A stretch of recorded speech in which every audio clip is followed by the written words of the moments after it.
السلام علیکم ورحمۃ اللہ وبرکاتہ۔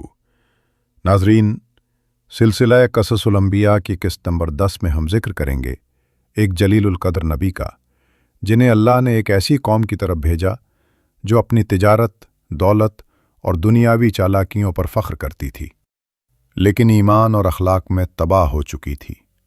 یہ ہیں حضرت شعیب علیہ السلام، جنہیں اہل مدین اور اصحاب اولئکہ کی طرف مبعوث فرمایا گیا۔ حضرت شعیب علیہ السلام کا نسب حضرت ابراہیم علیہ السلام سے جا ملتا ہے۔ تاریخی روایات کے مطابق آپ حضرت ابراہیم علیہ السلام کے بیٹے مدین کی نسل میں سے تھے، اسی وجہ سے آپ کی قوم کو مدین کہا جاتا ہے اور ان کے علاقے کو بھی مدین کے نام سے پکارا جاتا تھا۔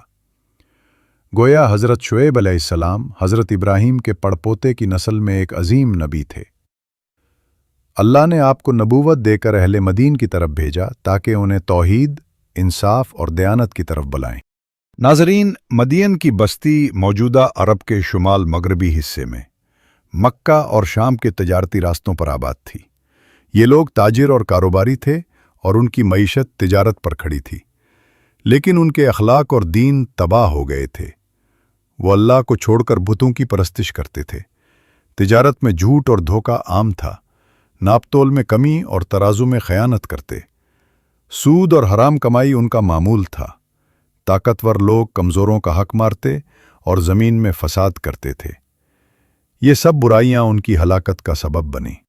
حضرت شعیب علیہ السلام نے نہایت نرمی اور حکمت سے اپنی قوم کو سمجھایا، اے میری قوم، صرف اللہ کی عبادت کرو، اس کے سوا کوئی معبود نہیں۔ ماپ اور تول پورا کرو، لوگوں کا حق نہ گھٹاؤ، زمین میں فساد نہ پھیلاؤ، عدل و انصاف قائم کرو۔ اللہ نے جو رزق دیا ہے اس پر شکر کرو اور حرام و حلال کی تمیز رکھو۔ آپ کی نصیحتیں بالکل واضح تھیں۔ آپ نے ان کو بتایا کہ دنیا کی زندگی عارضی ہے، اصل کامیابی آخرت کی ہے۔ لیکن ناظرین، قوم مدین اپنی بدعمالیوں کی دلدادہ تھی۔ وہ حضرت شعیب علیہ السلام کا مذاق اڑاتے ہوئے کہتے، اے شعیب، کیا تمہاری نماز ہمیں سکھاتی ہے کہ ہم اپنے مال میں اپنی مرضی نہ کریں؟ یہ سب ہمارا ذاتی معاملہ ہے، ہمیں تمہارے احکام کی ضرورت نہیں۔ اگر تم سچے ہو تو وہ عذاب لے آؤ جس کی دھمکی دیتے ہو۔ وہ حضرت شعیب کو کمزور سمجھتے اور دھمکیاں دیتے۔ اگر تمہاری برادری ہمارے درمیان نہ ہوتی تو ہم تمہیں پتھر مار کر ہلاک کر دیتے۔ حضرت شعیب علیہ السلام صبر اور حکمت کے ساتھ فرماتے، اے میری قوم، سوچو، اگر میں اللہ کی دلیل پر ہوں تو میں خود وہی کرتا ہوں جس کی تمہیں نصیحت کرتا ہوں۔ میری کامیابی صرف اللہ کی مدد سے ہے، میں اسی پر بھروسہ کرتا ہوں۔ تم توبہ کرو، ورنہ وہی عذاب تم پر آئے گا جو پچھلی قوموں پر آیا۔